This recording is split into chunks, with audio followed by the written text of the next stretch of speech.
Hello everyone, this is Hemant. Welcome on our YouTube channel Brahma Krishna institute of knowledge daily current affair 1 अप्रैल 2025 में आपका स्वागत है। तो video थोड़ी सी लेट आ रही है, तो प्लीज वीडियो को देखिए जरूर। वीडियो के ऊपर काम किया जा रहा है।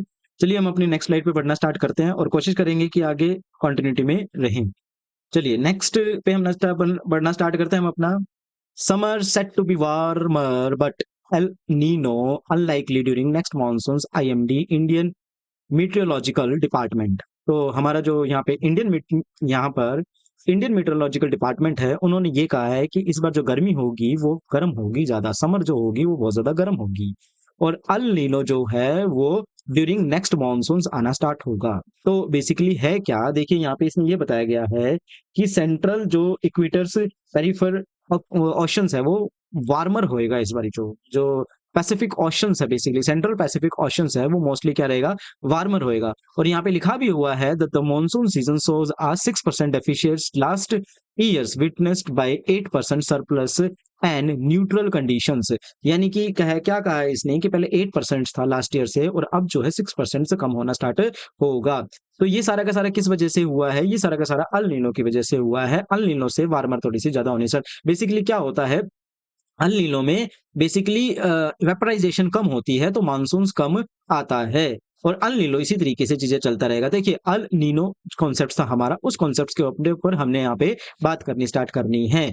तो कॉन्सेप्ट हमने क्या सीखना है, अल नीनो। पिछले वीडियो में भी हमने अल नीनो का कॉन्सेप्ट देखा था। अल नीनो और ला नीनो हमारे पास दोनों कॉन्सेप्ट होते हैं।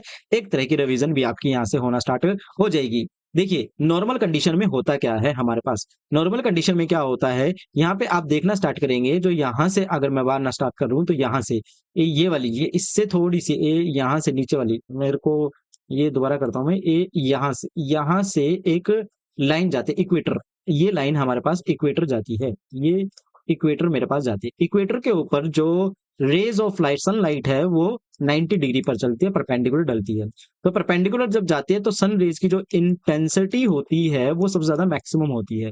इंटेंसिटी मैक्सिमम होने की वजह से होता क्या है, ये वाला वार्मर रीजन हो जाता है और ये कोल्ड रीजन हो जाता है। तो नॉर्मल रीजन में क्या होता है कि कोल्ड रीजन से ही हॉट रीजन की तरफ क्या होता है, जो हमारे पास बेसिकली वाटर जो होता है वो फ्लो करना स्टार्ट हो जाता है। So cold water along coast of South America, South America का जो कोल्ड वाटर होता है वो मूव करता है किसकी तरफ, जो हमारे पास वेस्टर्न कोस्ट होता है उसकी तरफ आना स्टार्ट होता है। तो यहाँ पर जब आता है इक्वेटर विंड की तरफ आता है तो यहाँ से ठंडा पानी यहाँ पर आकर गर्म होता है। जैसे यहाँ पे गर्म होता है, यहाँ पे वेपराइजेशन होनी स्टार्ट होती है। वेपराइजेशन होनी स्टार्ट होती है। वेपराइजेशन जैसी स्टार्ट होनी स्टार्ट होती है, यहाँ पर बादल बनने स्टार्ट होते हैं और उन बादल से बेसिकली क्या आती है, बारिश आती है, जिसकी वजह से इस वाले रीजन के अंदर मानसून आना स्टार्ट होता है। और उसी मानसून से ही मानसून स्टार्ट होना है, ये नॉर्मल ईयर है, इसीलिए हर साल नॉर्मल ईयर में मानसून आ जाता है। एल नीनो के अंदर के सॉरी ला नीनो के अंदर होता क्या है, ये रेट बहुत ज्यादा हाई हो जाती है तो मानसून बहुत ज्यादा आता है तो बाढ़ आने का खतरा रहता है ला नीनो के अंदर। लेकिन एल नीनो के अंदर क्या होता है, एल नीनो के अंदर ये होता है कि अब एक एक्सेप्शंस कंडीशंस आती है। क्या एक्सेप्शन कंडीशन आती है, जो यहाँ का कोल्ड वाटर है ना, वो यहाँ का कोल्ड वाटर ना होकर के हॉट वाटर हो जाता है। एक्चुअल में जब भी यहाँ पे हॉट वाटर हो जाता है तो हॉट वाटर होने की वजह से अब जो है वो वाटर का फ्लो है वो यहाँ से यहाँ की तरफ होना स्टार्ट हो जाता है। यानी कि वेस्टर्न कोस्ट से लेकर ईस्टर्न कोस्ट की तरफ जाना स्टार्ट हो जाता है। और जैसे ईस्टर्न कोस्ट की तरफ पैसिफिक वाटर का होना स्टार्ट होता है, क्योंकि ये वाला वाटर यहाँ पे वार्मर ज्यादा हो जाता है, यहाँ पे कम वार्मर हो जाता है। तो ये वाला जब ज्यादा वार्मर हो जाता है तो यहाँ पे वेपराइजेशन कम हो जाती है और जैसे वेपराइजेशन कम हो जाती है तो मानसून भी क्या हो जाता है, कम हो जाता है। और अगर मानसून कम होगा तो समर के अंदर जो हीट वेव्स हैं, जो गर्मी है, वार्मनेस है, वो बेसिकली क्या हो जाएगी, बढ़ जाएगी, ज्यादा हो जाएगी। तो एल नीनो की वजह से बेसिकली एल नीनो ला नीनो हमारे ज्योग्राफी के बहुत इंपॉर्टेंट कॉन्सेप्ट्स होते हैं, जिनकी वजह से हमारा वेदर जो होता है वो इफेक्ट रहता है। तो इस बार गर्मी पड़ने का बहुत ज्यादा गर्मी गिरेगी, इस चीज के लिए जो इंडियन मेट्रोलॉजिकल डिपार्टमेंट है वो बोल रहा है। नेक्स्ट हमारे पास क्या है, गवर्नमेंट यहाँ पे क्या है हमारे पास, government reject US media report claiming HAL supplied sensitive tech to Russia. अब गवर्नमेंट ने यूएस मीडिया की रिपोर्ट, यूएस मीडिया जो है उन्होंने एक रिपोर्ट दी है और एचएएल रिपोर्ट दी है उसके अंदर। तो उन्होंने क्या रिपोर्ट दी है, जो यहाँ पे हिंदुस्तान एरोनॉटिकल लिमिटेड के ऊपर हिंदुस्तान एरोनॉटिकल लिमिटेड के ऊपर उन्होंने रिपोर्ट दी है और उस रिपोर्ट को बेसिकली जो इंडियन गवर्नमेंट है उसने रिजेक्ट किया है। उन्होंने क्या रिपोर्ट दी है? उन्होंने ये रिपोर्ट की दी है कि भाई जो इंडिया है वो बेसिकली रशिया की जो रोसोबोरो नेक पॉक्सो कंपनी है, I am sorry for this, where is a company, तो यहाँ पे मिलेगी आपको कंपनी, रशिया की जो कंपनी है उस कंपनी को बेसिकली इन्होंने क्या है कुछ टेक्नोलॉजिकल इक्विपमेंट बेचे हैं। तो वो रशिया के इक्विपमेंट, क्यों आपको पता ही है रशिया और जो हमारे पास यूक्रेन है उसके अंदर वॉर हुआ है और वॉर चल भी रहा है अभी और बहुत टाइम से ये वॉर चल रहा है। तो उसके लिए इस जो यूएस की मीडिया है उन्होंने ब्लेम किया है इंडियन गवर्नमेंट को कि वो रशिया के लिए रशिया के ऊपर रशिया को बेसिकली क्या करें, एक जो यूएस जो टेक्नोलॉजी होती है वो टेक्नोलॉजी उनको क्या कर रहे हैं, देना स्टार्ट कर रहे हैं। यहाँ पे देख भी सकते हैं the external affair minister said that report has tried to frame issues and distort fact to suit a political narratives। ये केवल इसीलिए दिया गया है ताकि एक पॉलिटिकल कहानी बन सके, पॉलिटिकल नरेटिव बन सके। HAL has scrupulously followed all its international obligations on strategic trades control and users commitments, the ministers said। तो उसने कहा एचएएल जो है वो जितने भी हमारे पास ट्रेड के कंट्रोल के जितने भी रूल्स होते हैं, इंटरनेशनल ट्रेड कंट्रोल के जितने भी रूल्स होते हैं वो सारे के सारे हम फॉलो करते हैं, सभी को हम अच्छे से मानते हैं। It also noted that India's robust legal and regular framework on strategic trade continue to guide overseas commercials ventures bye it's companies. तो ये भी कहा हुआ है कि वो जितने भी रूल्स होते हैं, जितने भी चीजें वो लीगल तरीके से ही काम करना स्टार्ट करते हैं। तो आई होप आपको ये चीज समझ में आएगा कि हिंदुस्तान एरोनॉटिकल लिमिटेड के ऊपर जो यूएस मीडिया ने रिपोर्ट दी है उस रिपोर्ट में क्या कहा है कि कुछ टेक्निकल सब्सटेंस, कुछ टेक्नोलॉजीज जो होते हैं वो रशिया को दिए जा रहे हैं। कौन दे रहा है? इंडिया दे रहा है। और रशिया की कंपनी हमारे पास कौन सी है? That is called Rosoboronexport. तो रोसोबोरनेक्सपोर्ट को एजेंसी जो है हमारे पास रशियन आर्म्स एजेंसी है, यानी कि हथियारों की जो एजेंसी है उसको कोई टेक्नोलॉजी दी जा रही है, यानी कि उनको सीधे सीधे ये कहा जा रहा है कि रशिया को युद्ध के अंदर इंडिया हेल्प कर रहा है। लेकिन इंडिया जो है वो रशिया के साथ भी है और इंडिया जो है वो यूक्रेन के साथ भी है, यानी कि इंडिया हमारे पास इंडिया जो है हमारे पास उन्होंने रशिया से भी संबंध अच्छे बनाए हुए हैं और उन्होंने बेसिकली यूक्रेन से भी संबंध अच्छे बनाए हुए हैं। हमारा कोई भी दुश्मन नहीं है। एक्चुअल में हम वैसे रशिया का बहुत पहले से साथ देते आ रहे हैं और इंडिया और रशिया के अंदर तो बहुत गहरी दोस्ती भी है। और एक्चुअल में देखा जाए तो यही बात की जा रही है कि एक पॉलिटिकल नरेटिव है जिसकी वजह से इंटरनेशनल रिलेशंस इंडिया के किसके साथ, रशिया के साथ बिगड़े, क्योंकि इंडिया और यूएस के भी अच्छे रिलेशन हाल फिलहाल में ही होने स्टार्ट हुए हैं डोनाल्ड ट्रंप की वजह से। जो बिडेन जब आ गया था, जब उसमें थोड़े से रिश्ते खराब हुए थे, लेकिन ट्रंप और मोदी जी के रिश्ते अभी भी ठीक हैं, तो उसकी वजह से यहाँ पर कोई नहीं है। लेकिन कहीं ना कहीं यूएस मीडिया ने ये चीज क्लेम की है, तो इंडियन गवर्नमेंट ने भी इस चीज को खारिज किया है। नेक्स्ट हम अपनी स्लाइड पे बढ़ना स्टार्ट करते हैं।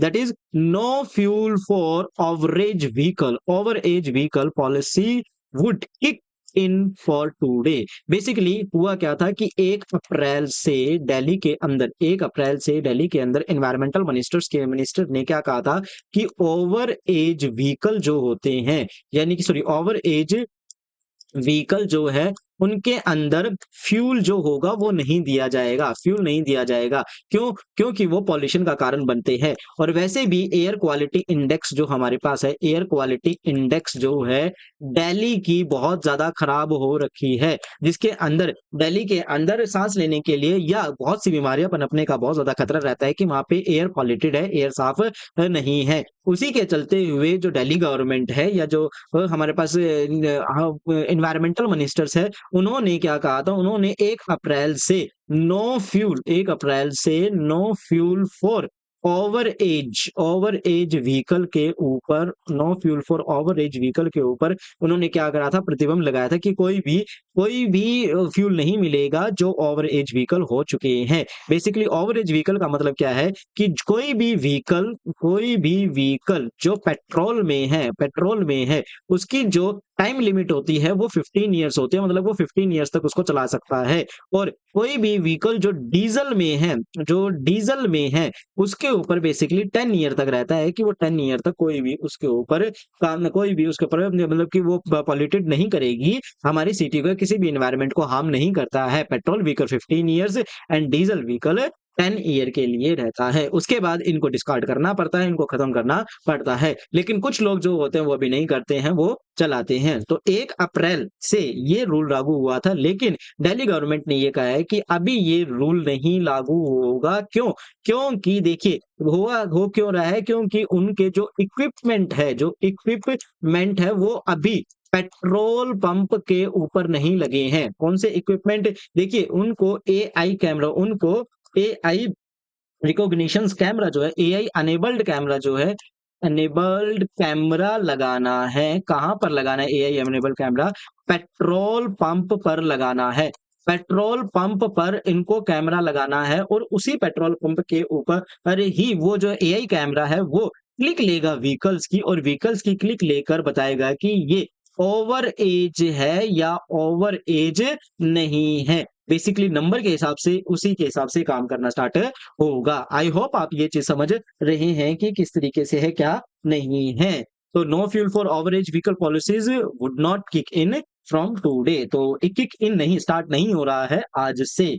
तो नेक्स्ट हम अपनी स्लाइड पे बढ़ना स्टार्ट करते हैं। शिष्टाचार, नेक्स्ट हम स्लाइड पे पढ़ना स्टार्ट करते हैं। Shishtachar squad watch over women's safety in Delhi. हुआ क्या है कि दिल्ली के अंदर अब दिल्ली पुलिस ने क्या रहा है, एक स्क्वाड बनाया है, दैट इज कॉल्ड शिष्टाचार स्क्वाड के अंदर क्या रहा है, उनको उसके अंदर बेसिकली एक स्क्वाड बनाया जो कि दिल्ली के अंदर शिष्टाचार स्क्वाड के नाम से है। उस स्क्वाड में से एक लेडी कांस्टेबल जिसका नाम बेसिकली रेनू है 29 ईयर्स ओल्ड। वो सिविल ड्रेस के अंदर जो मेट्रो स्टेशन है उसके नीचे खड़ी हो गई देखने के लिए कि दिल्ली का शिष्टाचार या किस तरीके से चीजें हैं।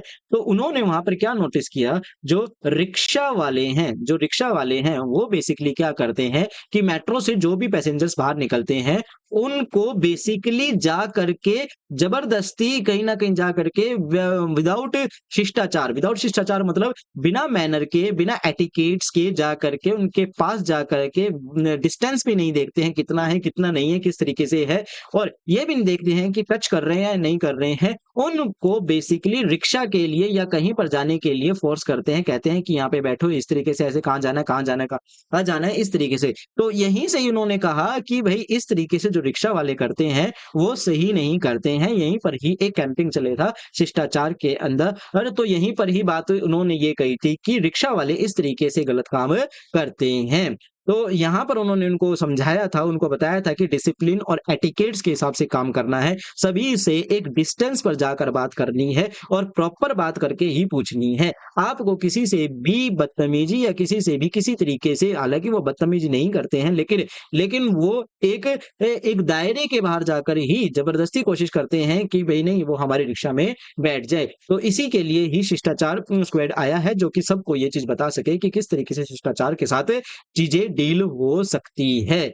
तो ये शिष्टाचार स्क्वाड्स बेसिकली उनके लिए है जो शिष्टाचार को भंग करते हैं, यानी कि जो बेसिकली एटिकेट्स को फॉलो नहीं करते हैं। तो वुमेन्स सेफ्टी के लिए दिल्ली पुलिस ने ये चीज मुहिम चलाई है। नेक्स्ट हम करना स्टार्ट करते हैं, that is called significant increase in monsoon's rainfall in western Ghat over past 80 year study। एक स्टडी की है, उस स्टडी के अंदर क्या रखा गया है कि पिछले 800 साल से सिग्निफिकेंट इंक्रीज हुआ है किसमें, मॉनसून रेनफॉल के अंदर हर इंक्रीज होना स्टार्ट हुआ है। The study highlighted need for better disasters preparedness and conservation in western Ghats. तो ये स्टडी क्या बताती है कि बेटर डिजास्टर मैनेजमेंट हम कर सकते हैं, बेटर डिजास्टर मैनेजमेंट हमने किया भी है। तो अगर हम यहाँ पर देखना स्टार्ट कर दे तो ये जो है मॉनसून रेनफॉल, तो यहाँ पे कौन है, central universities of Kerala, central research. तो ये की किसने है, स्टडी किसने की है, research at the central university of Kerala के अंदर हुआ स्टार्ट हुआ है। उन्होंने क्या बताया है कि जो मॉनसून रेनफॉल इन वेस्टर्न घाट over the past 800 years, by reconstructing Indian monsoon pattern over the last 1600 years, the study provided key insights into long term climate variations in the region. तो उन्होंने कहा है कि लॉन्ग टर्म जो climate variations हुआ है इस रीजन के अंदर, वो किस वजह से, वो इसी वजह से होना स्टार्ट हुआ है कि मॉनसून्स के अंदर चेंजेस आना स्टार्ट हो रहे हैं। तो उन चेंजेस के हिसाब से उन्होंने देखना स्टार्ट किया है। तो यहीं पर इन्होंने बताया है the long terms increase in monsoon intensities could be contribute to the more frequent and extreme rainfall event in recent year। तो क्या है कि जो रेनफॉल होता है वो बहुत ज्यादा एक्सट्रीम होना स्टार्ट हुआ है रिसेंट ईयर्स के अंदर, जिसकी वजह से आपने भी देखा होगा वेस्टर्न घाट के अंदर मोस्टली बाढ़ की सिचुएशंस भी आनी स्टार्ट हो जाती है। वो इसीलिए हुआ है क्योंकि मॉनसून हर साल बढ़ना स्टार्ट हो रहा है, और मॉनसून बढ़ने का कारण कहीं ना कहीं ये होता है कि जैसे ही बेसिकली ग्लोबल वार्मिंग हमारे पास होती है, हमारे पास क्या होती है, ग्लोबल वार्मिंग होती है, तो उसकी वजह से जो वेपराइजेशन है वो भी बहुत ज्यादा होता है, और जितना ज्यादा वेपराइजेशन होगा उतना ही हमारे पास रेनफॉल भी आने का चांसेस बहुत ज्यादा रहेगा। तो पिछले 800 साल से ये तो बात बिल्कुल सही है कि ग्लोबल वार्मिंग हुई है और अर्थ का टेम्परेचर भी बहुत ज्यादा बढ़ा है, और जैसे जैसे टेम्परेचर बढ़ता जाएगा वैसे वैसे हमारे पास वेपराइजेशन रेट बढ़ता जाएगा, और वेपराइजेशन रेट बढ़ता जाएगा तो रेनफॉल भी बढ़ता जाएगा। तो यहाँ पर ही डॉक्टर संदीप ने कहा है, उसने क्या दोबारा पॉइंटेड किया, he pointed to the devastating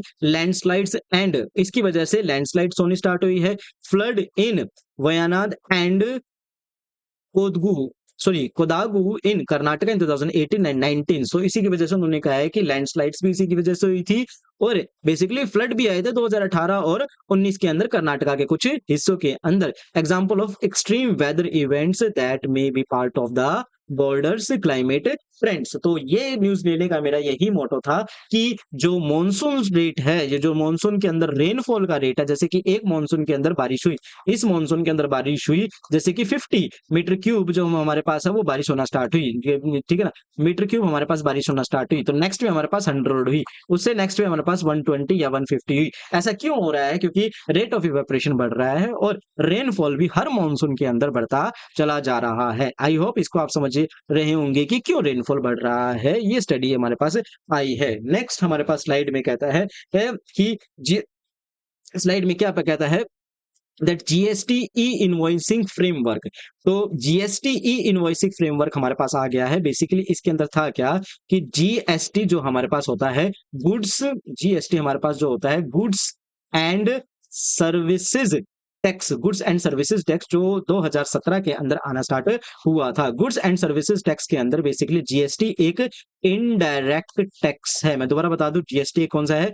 indirect tax है। जैसे कि वो लगता किसके ऊपर है? वो मोस्टली लगता ऑब्जेक्ट्स के ऊपर है, चीजों के ऊपर है, और वो इनडायरेक्टली हमें ही पे करना पड़ता है। जीएसटी के अंदर पहले ई इनवॉइसिंग जो थी हमारे पास वो, और जीएसटी लेके कौन आया था ये मैं बता दूं, जीएसटी बेसिकली नीति आयोग लेके आया था। आगे बात समझ में, प्लानिंग कमीशन नहीं था, नीति आयोग लेके आया था।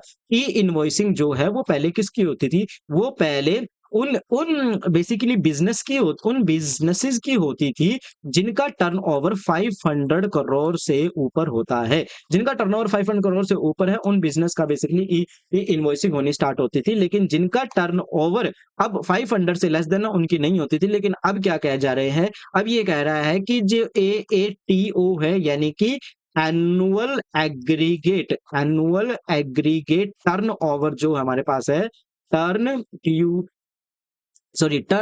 जो है वो एनुअल एग्रीगेट टर्नओवर है, वो अब सबको देना पड़ेगा, चाहे उनकी 500 करोड़ की है, चाहे उनकी 100 करोड़ की कंपनी है, चाहे 100 करोड़ की कंपनी या उससे ऊपर है, उन सभी को ये चीज देना पड़ेगा। सबसे पहले तो उनको ई इनवॉइस जनरेट करना पड़ेगा किसी प्लेटफॉर्म पर जाकर के, और उसी ई इनवॉइस प्लेटफॉर्म को किस पे डालना पड़ेगा? उसको जीएसटी पोर्टल के ऊपर डालना पड़ेगा। तो ये उनको करना पड़ेगा। और ये कब है? ये कब इशू हुआ था? ये 1 अप्रैल से इशू होना स्टार्ट हो रहा है। तो यहाँ पे यही है what is E invoicing issue. Invoicing उनको इशू करना पड़ेगा, ठीक है ना। Genesis of genesis of E इनवॉइसिंग्स।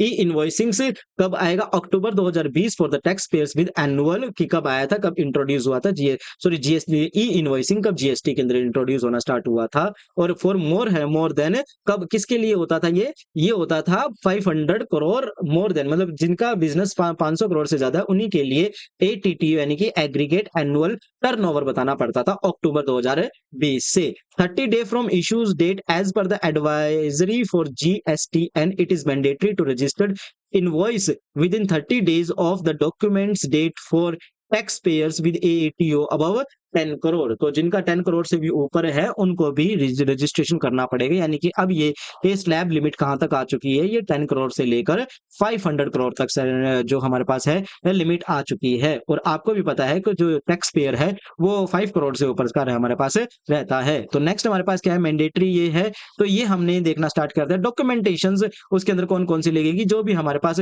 Document invoice होगा, क्रेडिट नोट होगा, देखो इनवॉइस होगा, क्रेडिट नोट होगा, डेबिट नोट होगा, ये हमारे पास डॉक्यूमेंट। ये कुछ भी एग्जाम पॉइंट ऑफ व्यू से आपके लिए नहीं है। एग्जाम पॉइंट ऑफ व्यू से आपके लिए क्या है? जीएसटी है क्या, जीएसटी कब लागू हुआ था, जीएसटी के अंदर इनवॉइसिंग क्या है, इनवॉइसिंग किस बिजनेस स्लैब्स के लिए थी? पहले 2020 अक्टूबर में स्टार्ट हुई थी और अब 1 अप्रैल से किसके ऊपर भी लागू हो गई है? 10 करोड़ से ऊपर के बिजनेस पर भी लागू हो चुकी है। सभी को यह चीजें देनी होगी। आई होप आपको ये चीज समझ में आई है। तो मैंने ये करंट अफेयर आपको कंप्लीट कर दिया। तो डेली करंट अफेयर आपको मिलता रहेगा इस चैनल के ऊपर, आपको हर एक करंट अफेयर को आपको मिलेंगे। तो चलिए, आपको समझ में आया होगा, शेयर कीजिए, सब्सक्राइब कीजिए, नोट्स बनाइए और एग्जाम्स के अंदर ये सारी चीजें आएंगी। और जितने हो सके कमेंट कीजिए, और अगर कोई भी चीज प्रॉब्लम लगे या किसी भी चीज में लगे तो कमेंट करके आप हमें बता भी सकते हैं। धन्यवाद। अपना ख्याल रखिए, अपनी फैमिली का ख्याल रखिए।